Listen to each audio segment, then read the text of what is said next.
these areas. They used to be mega lake areas in the North Sahel. So as we come back into Mada Asaleh, the Nabatean kingdoms, hundreds of these across the desert. Now, who in their right mind would dig into these? Now, I've heard that they're portals and doorways. Not as we understand it, as you're looking for some sort of Stargate, but the same is very true of what looks like giant carved edifices into flat stone surfaces in sandstone and quartzite rock. Myanmar has one, but it cracked during an earthquake and it's no longer usable.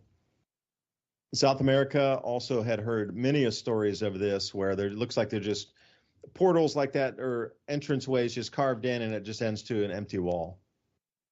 Well, apparently the secret is you put your forehead against that wall and you start vibrating in certain frequencies, whether ah, va, sa, om, ma. And as you either go with a single frequency or combination of frequencies, that literally opens the doorway. That literally opens the doorway. Stories of monks popping out, popping in, disappearances, people appearing to literally walk through walls. You know, how many times through folklore have we heard that some people had been chased and they're doing the chasing of, and they come to these doorways and whoosh, they just vanish. Well, they didn't really vanish. Perhaps they all went there and started using the right frequency to unlock that, and they disappeared through that doorway.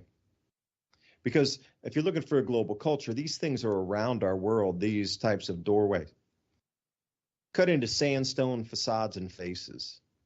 They are literally everywhere.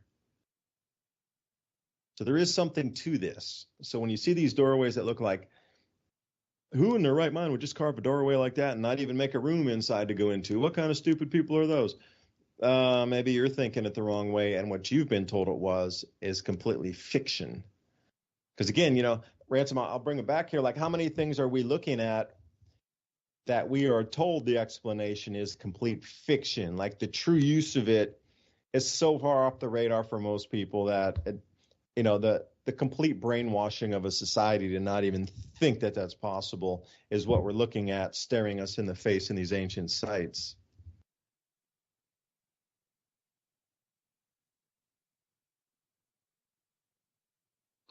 They definitely have a story to tell us. You know, it doesn't matter which one you pick. You kind of get into the scenario where there is two groups of people: the people with the power, the people without the power, the people with the knowledge, and the people without the knowledge. And you know, I keep saying we're in that same exact scenario right now, but there is one thing that's different about those times, or at least some of those times, is that the information that we've had in the last couple hundred years, and we were able to gather, that's in the written book form, and you know, all of these other aspects of trades and discoveries and things. We actually have the ability to absorb and save this information, unlike maybe other times. So I think we're a little head up as far as at least people that listen to shows like this, because at least they have their mind open to the fact that things can dramatically change within only a couple of years. I mean, if you were living in Germany in 1930, and then you looked back from 1945 back, you could realize, wow, a lot happened in 15 years. Or if you look back to maybe 2001 and in our time period, a lot's happened in 20 years. They've had a plan and they've been incrementalizing it up. And I think we're finally getting to see the finale. The question is how will, these little different groups of people respond? Hopefully, in the Western world, there's enough groups and shows and open-minded people, critical thinkers, that a lot of the information will be saved. And no matter what they do, we can always fall back on the earth, minus being in the middle of a war zone per se. But like, you in the Tennessee and me in New Mexico, I can find a place to grow food, to find water, to do, etc., as long as I can avoid the other group trying to control me. And that's what it's about. We're finally at the singularity of whether or not we as a people, human beings, are going to be controlled like ants or like human beings. And kind of the ant model seems to be the model, and it's ironic because I've always had this kind of theory that what's going on Earth is some kind of terraforming event to take the population of Earth and create some kind of automaton-like creature that's not unlike what we picture as a gray. And think about it. So the diets are dramatically being changed. The way we live our life is dramatically being changed as far as people spend more and more time connected to the devices, which is necessarily going to, put a hand in the steering of evolution as far as we turn out. And then it goes back to this idea of what have they been discovering over the last 200 years? Well, they've been discovering the things that make human beings unique, how to control us, how to benefit us, and all that stuff. So it wouldn't be that far-fetched to think that maybe, within a period of 50 years, something might happen on the Earth where they convince the population that they need to open up more baby factories where they can design what they're like. And, it wouldn't be that hard to throw in a little gene editing and say, maybe this one's a better soldier, this one's a better worker, this one's better for breeding. And what do you have? You have an ant society. I mean, basically, that's what that is. When you look into the ant society, part of this epiphany that I've been talking about actually came from the ants themselves. When I was in the jungle, I couldn't help but get down and look at these little leafcutter ants. Since I was a kid, I've been watching documentaries on all these animals I got to look at up close, and these places I'd never seen. I always saw it on television. And going there, it does have a little bit of a different feel, but they've even hijacked that. So it's more like a vendor place than it is trying to, look back into the past and have some kind of archaeological epiphany or anything like that, because they've roped everything off. You're not allowed to climb it. You're not allowed to look at it close.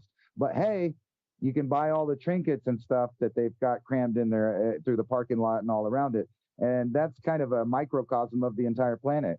You can like an idea, but you can't really learn about it. But you can buy the products and be a fan of it, but you can't be a participant of it. Like football, etc.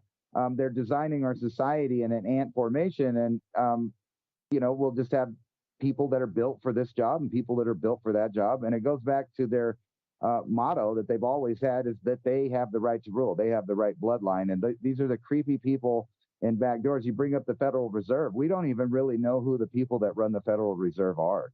Let's not kid ourselves. We always joke about on all of these shows, Grant Hancock, et cetera, they talk about these things, but they don't ever talk about the big elephant in the room is, who are they? Who are these people or entities or beings? Maybe it's human, maybe it's not, that have these 1,000-year, 100-year plans that keep incrementally moving forward no matter what the culture and civilization is doing in the background. These plans keep happening.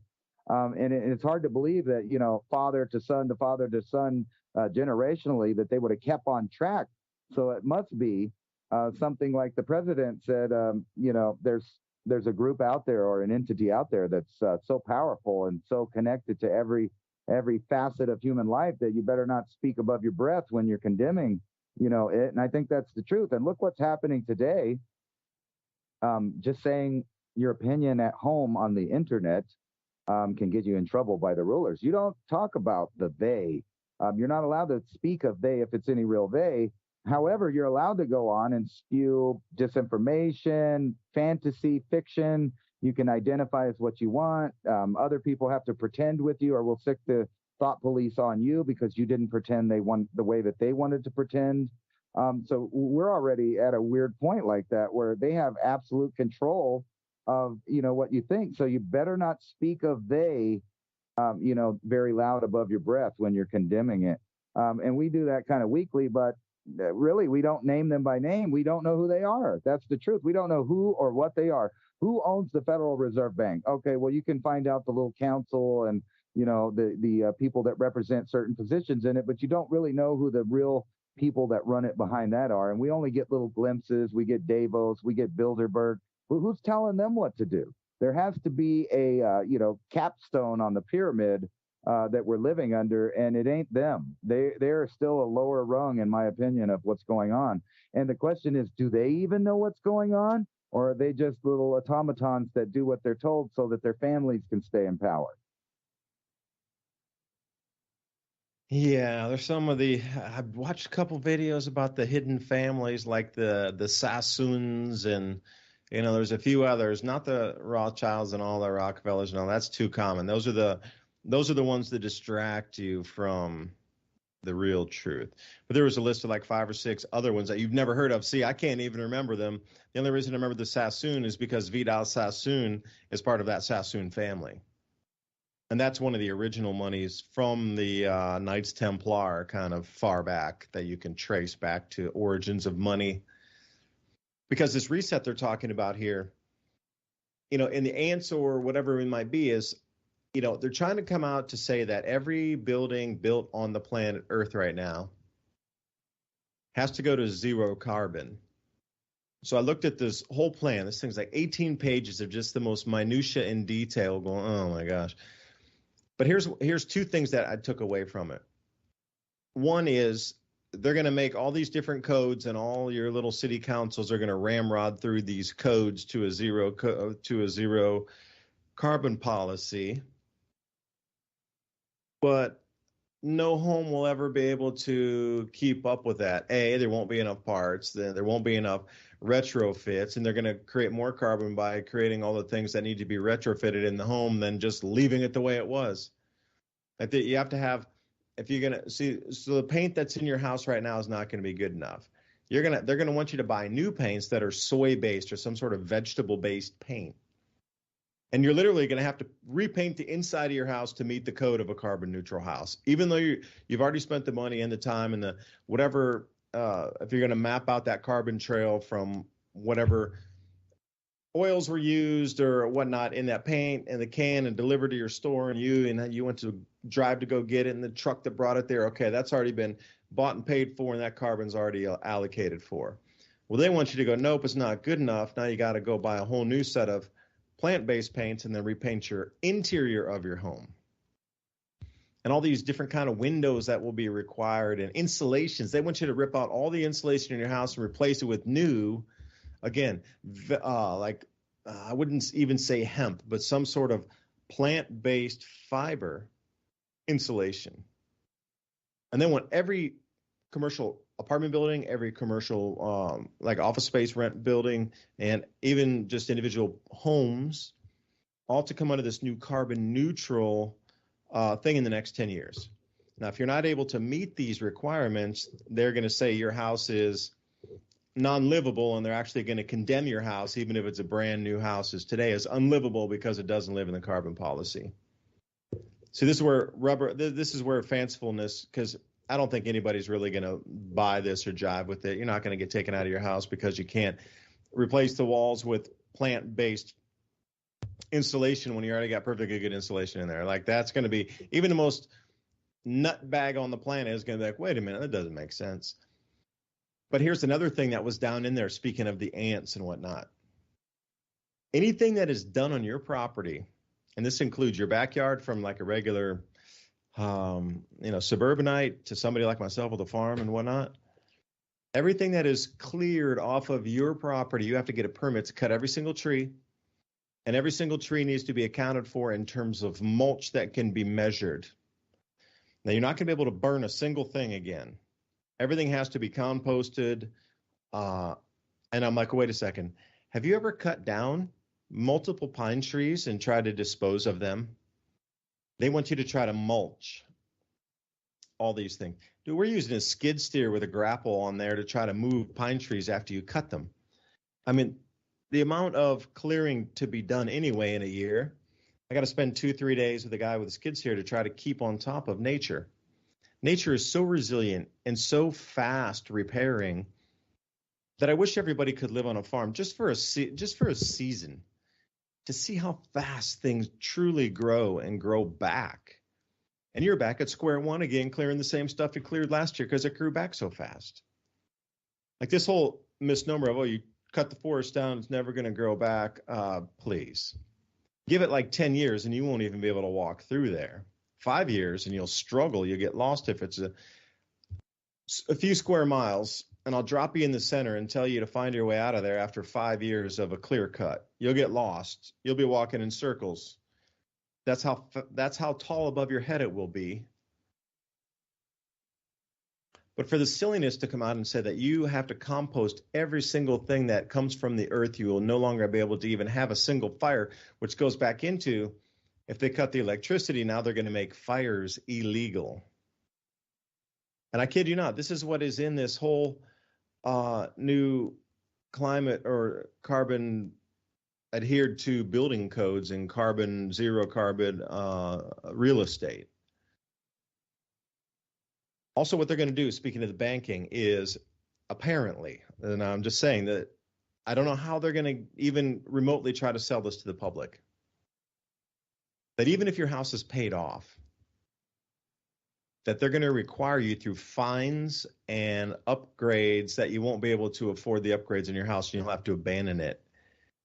And if you're unable to, and they'll come in with a bulldozer in the middle of the night and just bulldoze your house down, whether you're there or not. That way they'll take residences off the market, drive up prices, and then there'll be competition because even though it's expensive, you'll still, in a buyer's market or a builder's market, then everything will be at the carbon neutral. And those will be the only residences you'll be allowed to live in. Now, see, the thing that's so ridiculous for me is they want to use fossil fuel machines to come in to bulldoze your house that's supposedly not carbon neutral and then build a brand new house that's carbon neutral. So wait a second, all the resources used to tear something down to rebuild something new. All right, try to sell that to the general public. And then their investments going from whatever the value of your home is to zero because no bank would finance it. And somehow, some way, they're going to change the contractual obligations of banks and your mortgage. The way it was written, at least I explained it. Again, I'm trying to read it from a layman's term here of trying to understand the madness is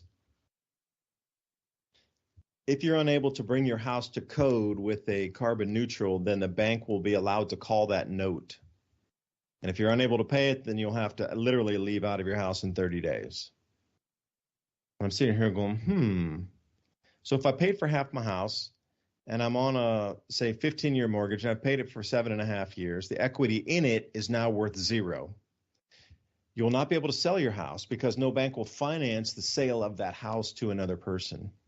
You'll be stuck with it because you won't be able to sell it unless somebody pays cash. But the movement into the central bank digital currencies won't allow you to have that much cash to purchase the home from somebody else. And if you do, like the tax rate is somewhere going to be around 90%. So let's say I sold my house for $100,000, then 90,000 of that will go to tax, and I'll get to keep 10,000, which will be converted over to central bank digital currencies, which could be programmed to be removed if we have a radio program like Ransom and myself tonight. But the whole thing, are we ants? Are we? How are they going to tear down an entire society? Think about the United States. They might be able to do some of this in Europe or some of this in more of the left-leaning cities in America. But if you're going to come down here with bulldozers and come out into the countryside and tell people their log homes are not compliant and they have to be destroyed, it's just not going to work. You could turn off your power, and people can live a long time without electricity if you have the right, if you're prepared for it. But these things that they're trying to bring about is a terraforming type of thing. Again, it comes back to the karmatic laws of the elite, quote unquote, the self-proclaimed elite. They're just humans that are corruptible. And there's a whole bunch of other adjectives that I could put inside there. Most times, the way they look at themselves is superior to everybody else. They're just different. It's a different psychology, sociopath-wise, inside these people who have bought their way, clawed their way, corruption their way into positions, and are rewarded for that at this present moment. But I just don't know how they're going to get away with it as this progression moves forward. At some point, people are going to wake up, and this law of karma that is with this, the terraforming. They're telling you they're terraforming. They're coming to the point where to remove CO2, now you got to have to realize, now if you go below 280 parts per million, things stop growing. And if you pull that back a little bit further to about 230 parts per million, that's extinction level event where every single-celled organism all the way up to the elephants and whales dies. All the plant life dies. It all stops. So with this elite bunch out there, they're telling you they're terraforming. And you're agreeing to it by coming back in on this carbon neutral this, the windmill that, the this. All these new things around the climate. They're absolutely telling you what they're doing or what they're planning to do. The law of karma says they have to. They're making us terraform this planet for something else that is inbound. I say we go burn more stuff. Everybody have a campfire this weekend. Put extra CO2 up in the atmosphere. The volcanoes will help us. And we need to transform this planet back into higher CO2 values, because whatever's planned to come to live here to take over us needs a lower CO2 environment to do it. So we need to pump the CO2 back up on this planet to keep whatever that exists in that air value away from our waking streets and living lives here. Ransom, I'll leave you there. It's a scary idea of make-believe. It's kind of what I was joking about before. We live in that era now where you can be attacked for not believing or pretending what other people are pretending. And that goes right into what you were saying about the CO2.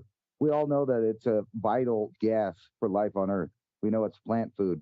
We know that there's been a lot of it on Earth, and life survived and was flourishing during those times. And now we're at a low point, and they're telling you that you're at a high point. But if you don't pretend, you can get in trouble.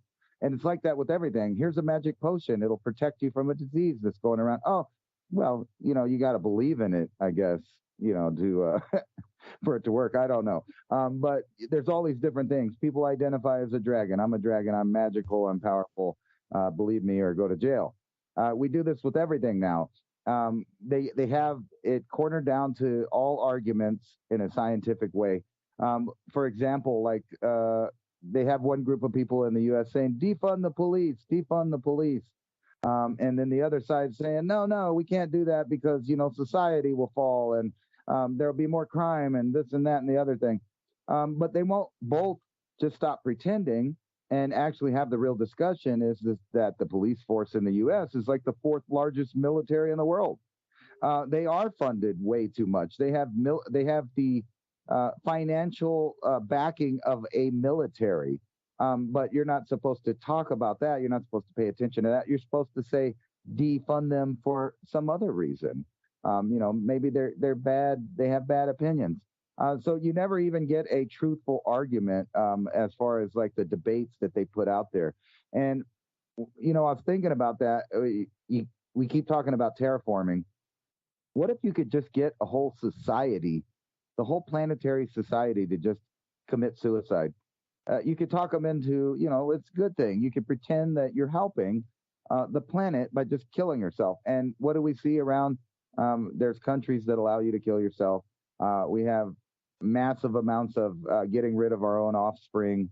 We poison ourselves with our food, et cetera, et cetera. So the programming to kill yourself has already happened. But it's not individually, so to speak. It's the entire world. If you could just talk people into reducing the carbon dioxide on the planet down to a level like you were talking about, to the verge of a global suicide of life on Earth, that's a lot of power. But it's not that far-fetched to think it when you look at these other pretend realms that they have people pretending in. And it's bizarre that we got there. It's the emperor has no clothes on, but if you say that, you're going to be thrown in jail. If you say that, you're going to be ostracized. If you say that, we're going to mess with your social credit score. And I've been seeing, stuff on different articles talking about Indeed. The social credit score is already here. They're already using it, and we've talked about that before. But now they're really starting to implement it. So things are about to get really tricky as far as what you're allowed to believe in, how you're allowed to live your life. I don't know if you saw that example in New Zealand, but this couple has a baby. The baby is unvaccinated. The baby needs a surgery the parents don't want to have the surgery where they give the baby vaccinated blood. Now, this has nothing to do with the debate about whether it works or not. It's just a simple choice of the parents, whether or not they want someone of a specific person. Maybe for religious reasons or family reasons, they only wanted somebody in their family that was O negative, say. They said, well, this person can do it. The government said, no, we get to decide how that happens. So we're going to take your child away from you because you won't pretend with us that there's no big deal, that you should be able to choose someone that, you could call untainted or natural in the way that their blood content is. But you can't do that. But I guarantee you, if you're an elite person on the top tier, you get to choose what kind of organ you might have. And there's this movie. It was called, I think, The Island. It was a few years back. It's not well known. For some reason, they don't stream it. I've noticed there's a lot of movies like this that are too real, too much predictive programming, that they decided that maybe they shouldn't, play it and make it a cult favorite or popular movie. One of those movies is They Live. But the other movie is The Island, where they just grow people and cut them up so people could live longer to have money. Yeah, it seems like it's a cultivated society, and we appreciate you spending your valuable time with us tonight. David DuByne right here, Ransom Godwin, who just signed off. And the Ice Age Conversations will be hitting you back next week with the record cold coming in for Christmas. It's going to be 9 degrees in Tennessee. See you next week. Thank you for listening to Revolution